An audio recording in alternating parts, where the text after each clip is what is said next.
Hi, I'm Rachel Lancaster, and this is the Magnificent Midlife Podcast. This is where we celebrate women in midlife and beyond. We challenge the status quo and bash those negative stereotypes about being an older woman. We're not over the hill at 40, 50, 60. We're just getting started, and the world needs us now more than ever. I'll be talking all things midlife and sharing some fabulous stories of amazing women doing very cool stuff. Now's our time. Hello, my guest today is Jennifer Louden, who is a personal growth pioneer who helped launch the self-care movement with her first book, The Women's Comfort Book. And she has a lovely website strapline. It's claim your voice, share your voice, get your scary shit done. So Jennifer, welcome. Thank you so much for having me. I always think personal growth pioneer is a nice way to say I'm old. Not on this podcast, you're not. That's true. And I have to say that I just ran they're called a heavy half marathon, a trail marathon up at Aspen. I live in Colorado this past weekend, and I came in third in my age group. That was actually going to be one of my questions, but let's kick off with running. You run, don't you? So tell us about running. So you did a half marathon. It was 14.7 miles, a trail marathon, a half marathon. So what's the difference? What's a trail half marathon? So it's like a trail that you would hike on, except we're running on it. And it started at about 7,800 feet in the town of Aspen, and then we climbed up to 10,000 something and then dropped back down. So you go a lot slower on a trail, which is great.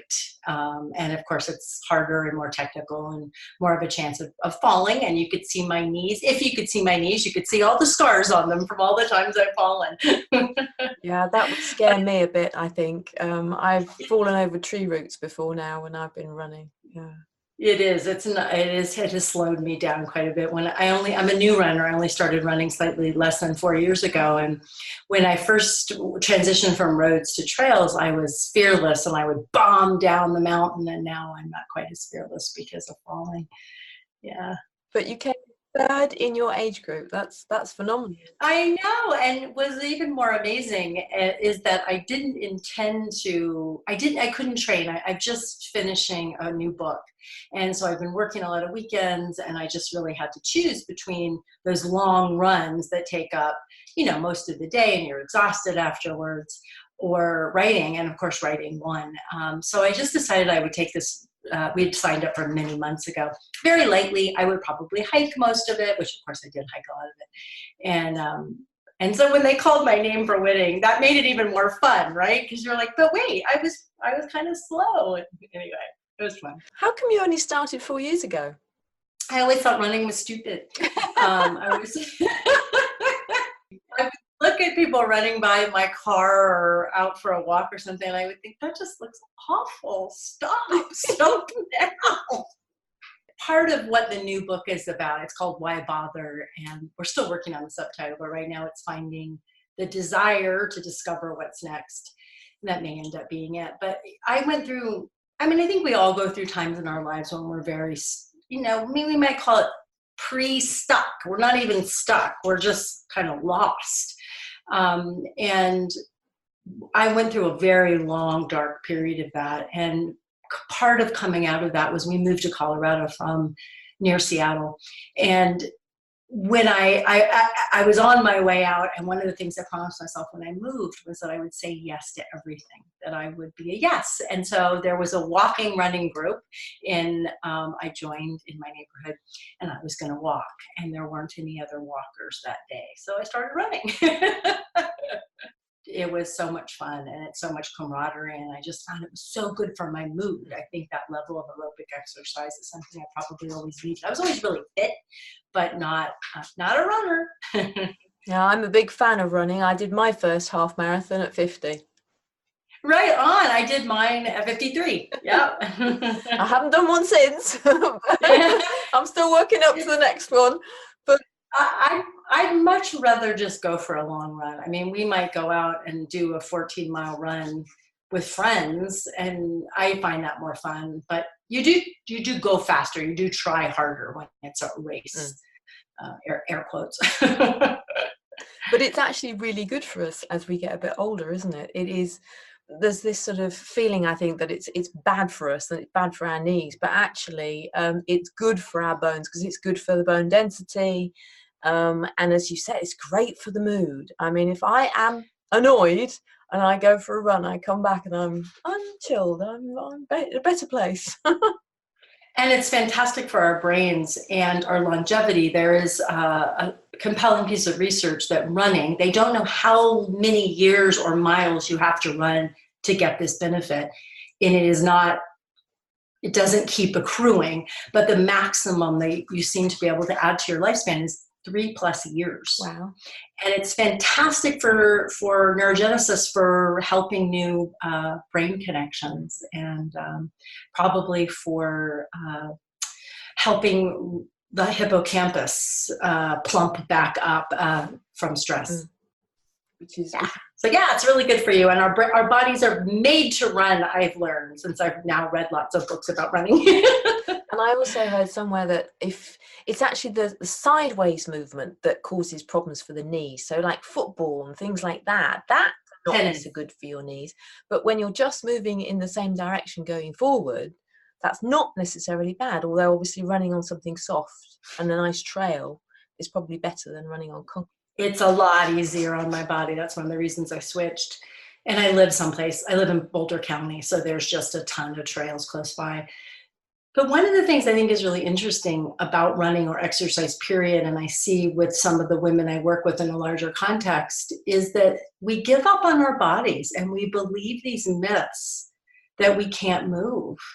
And I find that so sad. And if I ever had another career after sort of coaching, inspiring, and a sort of subset of working with writers, it would be something around physical fitness for older women, because it hurts me so much when people come to my retreats that are not about fitness, but we always have dance in the morning and yoga in the afternoon, and they can't participate.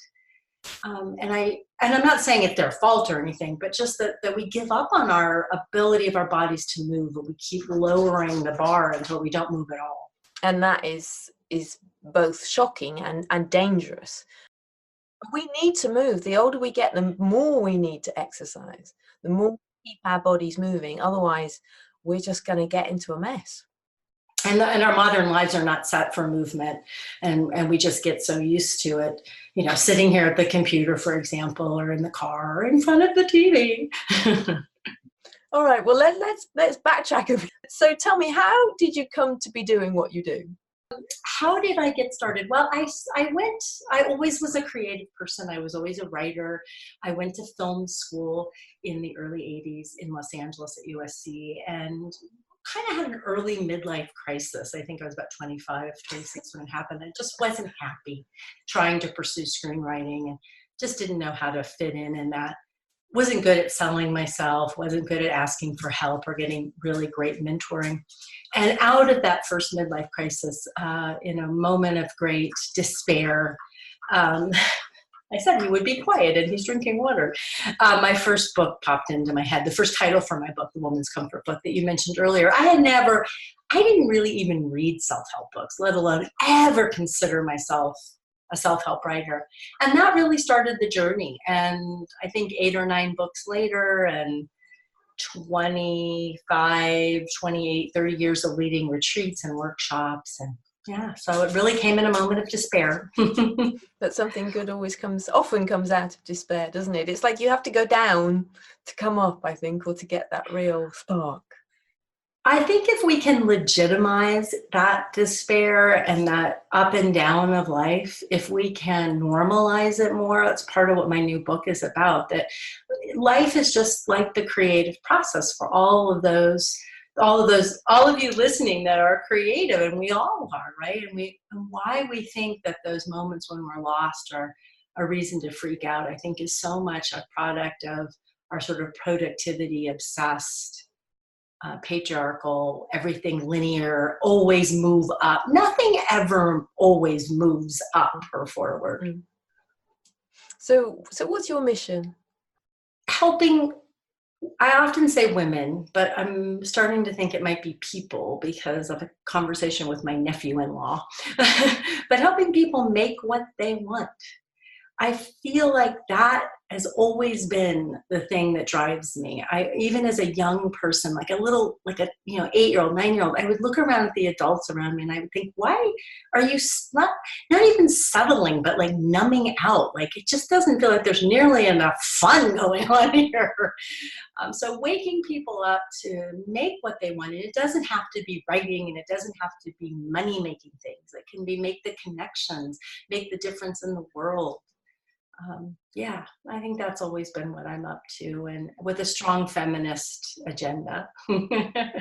Now, I have to tell you that a lot of the listeners on here, they're British, and obviously I am as well, but I'm a bit self-care, self-help friendly because I lived in America and and I love it. But I know that a lot of Brits are very kind of not suspicious, but they're wary of it, and they are not very good at it. I think British women are not very good at actually setting aside time to look after ourselves. So how would you persuade a slightly suspicious British audience that they really do need to invest in self-care? Well, first of all, I want to say we had our vacation in the UK in June, and it was fabulous. So thank you for letting us come to your country. Oh, did you get some nice weather? You probably did. It was fantastic. We had the best weather. It was almost too much good sunshine. I got a sunburn. Yeah, we were up, first we were up in Scotland, and then we were in the Lake District. Brilliant. So nice places to be. Beautiful. I think it's good to be suspicious about self-care. I think self-care can be sold to you. It can be something that's used to sell products and things you don't need. It can be used to take you away from your values. So to me, what I came in all these years of thinking about it is that self-care is what brings you more in touch with yourself and your values and helps you to live a life that you can really embrace and be proud of, so that when you are dying, which we all will be, and hopefully we'll be lucky enough to be conscious during it and be in ripe old age, you can say, yes, I lived my life.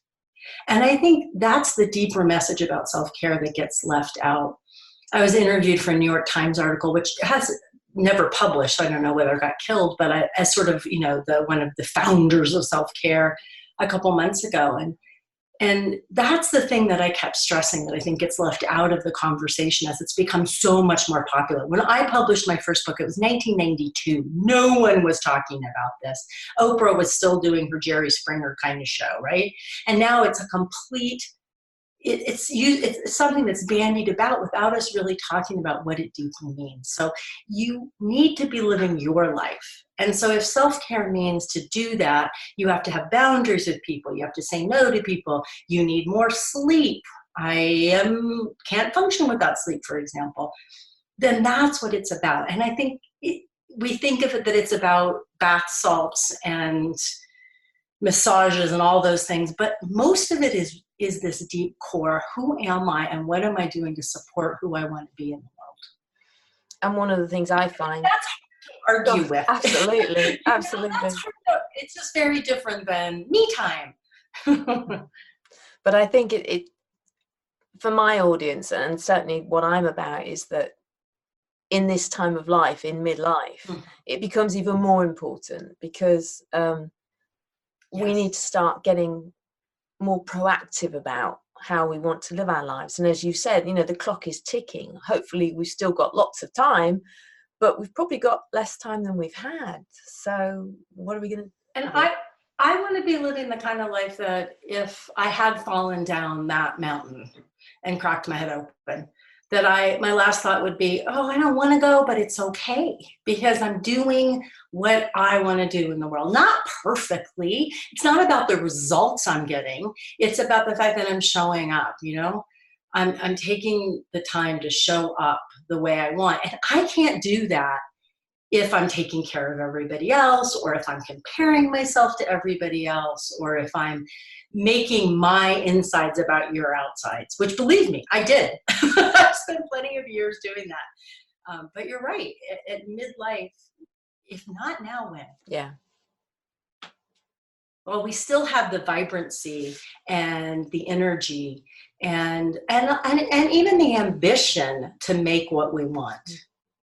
I see it as an incredibly vibrant time and full of creative possibilities. So I was excited to talk to you because I know you're very much trying to encourage women to find their voice, aren't you, and to claim their voice.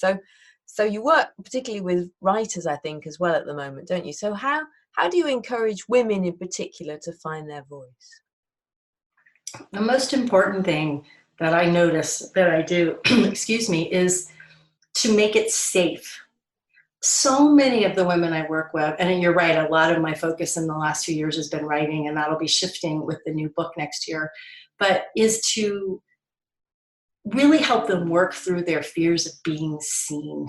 Because voice and being seen are intimately connected. We cannot have a voice that is ours if we're not taking a stand. And if we're not willing to say, this is who I am, this is what I believe, subject to change. Nothing is fixed. It's not a manifesto that I'm, pinning up on the wall and I'm going to live by it. Maybe for the rest of my life, maybe not. But hopefully I'm always growing and changing. But what I see over and over again that I don't see with men is this, well, I don't want to hurt anybody. I don't want any, but what if somebody, like, it's like, no, come on, come out. I'm coaching a small group of writers right now on nonfiction books, and just the wavering that goes on about making an argument. And I just finished the 3rd draft of this new book, and I'll start the 4th draft with my notes from my editor tomorrow night. And I did it some too, and I had people beta readers who read it. I had 4 different friends who are writer, editor types read it. And a couple of them pointed out, like, you're arguing against yourself in places. Like, we don't need to do that. So I think the other thing we have to realize about claiming our voices and sharing our voices in whatever context, it doesn't have to be writing, is that we can trusting ourselves to do that doesn't mean we're going to get it right, and it doesn't mean we're not going to hurt people or piss people off. But it does mean that we're willing to learn, and then we're willing to go back and revise or apologize or, again, just learn. And I think we're, at least in this country, in the US, we're so deeply ingrained in trying to get it right. But right rarely exists. I mean, right exists if you're doing brain surgery on me. Right doesn't exist if we're having a discussion about literature or politics or etc. And it's all subjective anyway, isn't it? It is subjective, and that's part of why I think it's hard for us if we don't have, to go back to your self-care question, if we don't have a sense of ourself, and if we're not nurturing that relationship first and foremost with ourselves, and we're not making and keeping clear commitments with ourselves. Like, we make commitments to and promises to ourselves that are so loosey-goosey or so inflated or so impossible to keep. We would never do that in a business situation. We would never do that with our friends and family. Well, maybe some people would, but I don't. Like, if I say I will be there at 7 p.m.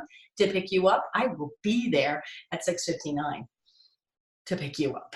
Right? But we don't do that with ourselves. So one of the ways that we claim our voices and one of the ways we establish self-care is to start making commitments to ourselves that are just as clear, just as heartfelt, and just as committed as what we do with others. It's about prioritizing ourselves, isn't it? It's about not putting ourselves at the bottom of the pile of things that have to be done all the time, particularly in midlife, I think, when we can just be pulled in so many different directions. I think it's being willing to say, this is what I want. And being also willing to embrace the fact, and this is hard, but again, if we're not going to do it now, when are we going to do it? That we're human. We don't have unlimited time and energy. I mean, all of us know that our energy is different in our 50s. I mean, I have never been more creative. I have never been more happy. I have never been more focused. But I miss a couple nights of sleep because of insomnia, and I have never been more incapacitated. Yesterday, I had 3 nights of not sleeping well and traveling and running and everything, and I was just a mess. So we have to learn to make those choices within the parameters of what I call our human scaled life, or we're never going to get our scary stuff done. No, I love that. That's really cool. Now, you've written a book about retreats, and one of the themes that comes up again for me and my community and the midlife woman is this need for retreat. And I think menopause is a time for retreat as well, where it's good to just step back and really think about what we want. So what can you tell us? Why is retreat so important for women, do you think? Well, one of the things I discovered in the research for writing that book was that there is the idea that the archetype of retreat, which is to withdraw from ordinary life, be in liminal space, and then return mindfully, consciously, is maybe wired in with the very way our human brains evolved. So what I've noticed in my many years of leading retreats and taking my own is that when we can participate with that archetype, we get a kind of clarity and renewal that we don't get anyplace else. And in many ways, if you belong to a church or a worship service of some kind, that is the archetype. You come into a special place, you leave behind your cell phones, you have a certain focus for that time. It's very much out of ordinary time, and then you mindfully end and leave. We do it a little bit on vacation, but then we tend to numb out, right? We tend to have an idea that vacation is numbing out. It doesn't have to be. But so I think there's a way that we find ourselves within that archetype that is incredibly powerful and seems to have that archetypal lumosity or pneumosity to it that, again, vacations don't, or other timeouts. Plus, often we're either by ourselves or maybe with a group of women or people who identify as women. And so there's a way that focuses us as well versus, our phones going off and our grandkids wanting us or our kids wanting us or etc. Yeah, we can be us, I suppose, can't we? That's what I really notice. I'm always amazed. I lead about 5 retreats a year now, and I just led one week before last. And I'm holding the space for everybody. So I get a contact high from the magic that's happening for them, but the magic doesn't happen for me. It's not supposed to, right? I'm holding the space for everyone. But I'm always amazed by the end that even the people who came in the most sort of like, why am I here? I can't believe I came, or came in super driven. I'm really here to get so much work done. Every single one of them gets what I call the retreat facelift. They look so much younger and happier and filled up at the end of that week. It is astonishing. It is physical proof. Yeah, when we invest in ourselves, it does pay off, doesn't it? When we really find that way to tap in deeply, I think that's the difference. And I think that we're scared to do that sometimes. We're scared we won't find anything inside of us. And I have to tell everybody listening, in all my years of doing this work with myself and others, I have never, ever found that to be true. We have such riches and wisdom inside. And it's a matter of going through that keyhole and letting ourselves be in the discomfort of slowing down. And that's never been more difficult than in these current times because our nervous systems are constantly being hijacked by all the different kinds of technology and often, living in cities, driving in traffic, all of these things make it much harder to make that transition. So it's normal to feel uncomfortable and jangly and I can't do it, but it will pass. Especially if you give yourself physical things to do. So for a woman who can't go on a retreat, whether if she can't afford to go on a retreat, hasn't got the time to go on a retreat, how can she tap into some of that without actually going on a physical retreat? Some of the most powerful retreats I have ever had have been in my house or in a friend's house that's, out of town. When my daughter is 25 now, but when she was little and at home. So it's really making a clear commitment that this time is just for you in the retreat, that there's no appointments, there's no interruptions, giving yourself a clear beginning and end. And then the simplest and most profound direction that I give women, and this is woven into all my retreats, I talk about in the new book, is to ask yourself a simple question over and over again. And that question is some version of what do I want? and then be willing to keep trying things and saying, is this satisfying me? Is this nourishing me? Oh no. I mean, I remember one retreat I did at home. I decided I really wanted to organize my books. Like, it was like, yes. I had an office outside the house and over the garage. And so I was out there while everyone else was in the house. And I'm like, okay. And then halfway through, I was like, no, I don't want to do this anymore. And those books were on the floor of my office for weeks. Oh, well, who cares? It's my office, right? And so you can have things in mind. You can know when the yoga classes are, or you can know what hikes you might want to go on, but you don't schedule anything.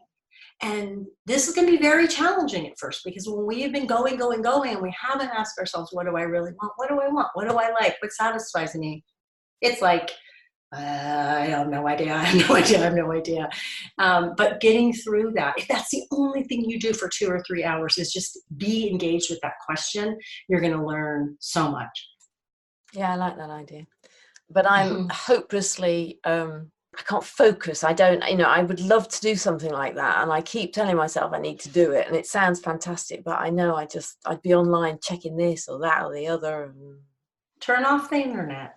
Unplug or go. I write a big chunk of my book because I always have a lot going on and students. And I went up to a cabin, and granted, this cost money. It wasn't super expensive, but I went up to a cabin that was completely off the grid, completely offline. It had cell service in like one part of the cabin I could get in, and Bob and I could shout at each other, "Are you alive? I'm alive!" And I went up there for 5.5 days, and it was fantastic. Now I went to write. I went with a very clear writing goal, but it would be amazing to create that space for yourself in some way. It's really that our dopamine receptors are addicted to that retrieval. What's happening? And so when we really do turn it off, and we hide our phone, we tell our people that, we'll check in once a day.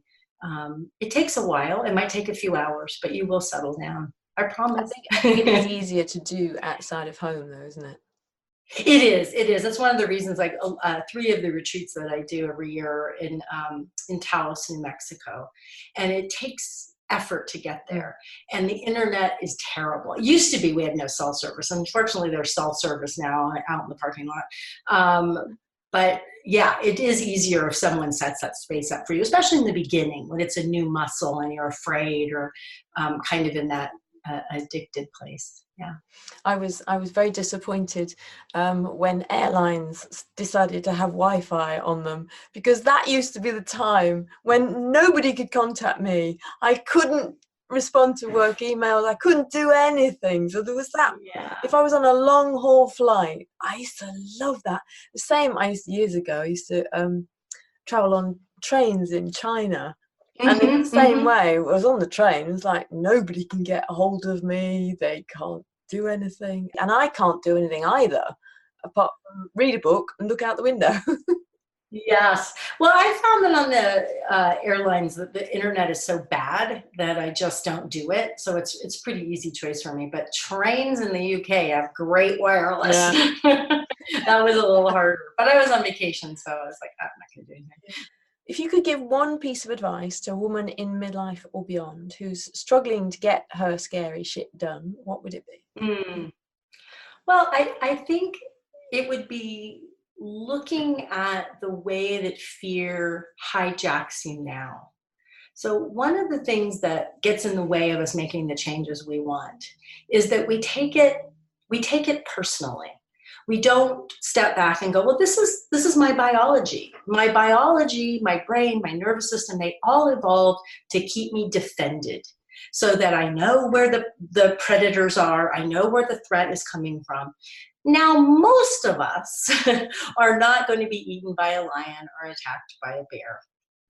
But our nervous systems still operate on that level, except now the threat is a threat to our sense of self, our sense of importance or efficacy, or our sense of being good at something. And so or being connected, being intimate, being vulnerable. There's so many things that are not a physical threat that set off our immune system. I call it your emotional immune system. So getting that in your brain is so freeing because you stop taking it personally. You stop looking at things as a willpower issue or a procrastination issue. So the first thing I always tell people to do is start studying, and you just have to do this for a day or two. How do I get hijacked from doing that thing that I want to do? What is it? Is it Facebook? Is it Netflix? Is it my kid? Is it my text going off with all my girlfriends, chatting about this or that? Okay, great. And then start to notice what a payoff it is for you to get distracted that way. It makes you feel useful or connected. What are you getting out of it? But don't take it personally. It's not a moral failing at all. And then begin to train yourself with a lot of self-compassion to pivot out of that moment. You're not going to avoid it most of the time because you're unconscious, and not your unconscious like Jung talked about it, but you're unconscious like you're not aware that it's actually happening. So much of what controls our behavior is in our unconscious. But when you notice that you're on the phone again with your girlfriends chatting about this and that that's not important, instead of doing your writing or working on your business or going for a run or whatever it is, then what you can do in that moment is go, and you've got to name it. You've got to do this. It's my emotional immune system. That's all that's going on. I'm not bad. Offer yourself self-compassion immediately, even if you don't feel like it, because you won't. Oh man, I must be scared about something. I don't even know what I'm scared about. That's okay. And talk to yourself for a moment like you would your best friend, your child, your pet. Like, we are so nice to our pets. I used to have a dog that got freaked out by any beeping sounds, and sometimes to the point of having, diarrhea everywhere. Did I ever get mad at that dog and yell at her? Never, right? I was, you poor thing, right? Just a moment of kind self-talk, little self-compassion. And then what I like to ask my people to do is have a running list of simple steps that are connected to something you care about. And this is so important because most of what we write down on our to-do list, or we keep it in our head, which is even worse, are projects that we haven't broken them down. And then that's why our emotional immune systems go, no, I'm not going to do that, because it's completely overwhelming to say, work on my business. Do not put that on your to-do list. It doesn't work. Watch the video by so-and-so. Like, let's say there's somebody you follow about Facebook ads or something. I'm just making stuff up. And you could watch that video. Okay, I can do that, right? And then you go and do it. But, okay, so back to the fear-proof moment. So after you've offered yourself compassion, you go 5, 4, 3, 2, 1, and you do one of your simple steps. 5, 4, 3, 2, 1, do one of your simple steps. But they've already been decided when you weren't freaked out. So it's notice what you're doing, so that you're aware of it. Catch yourself in the moment. Offer yourself self-compassion. Count down. Do a simple step. And that really, really works. Thank you for listening to this episode of the Magnificent Midlife Podcast. If you enjoyed it, please subscribe, share it, and maybe leave me a review on iTunes or wherever you're listening. You can find out more information about this episode in the show notes at magnificentmidlife.com. That's also where you'll find strategies, support, and resources to help make your midlife magnificent. There's a wellness program, courses, midlife mentoring to help make the most of your next chapter, and our online members club. Because life's just too short for plain biscuits. Help me change the world, one magnificent midlife woman at a time.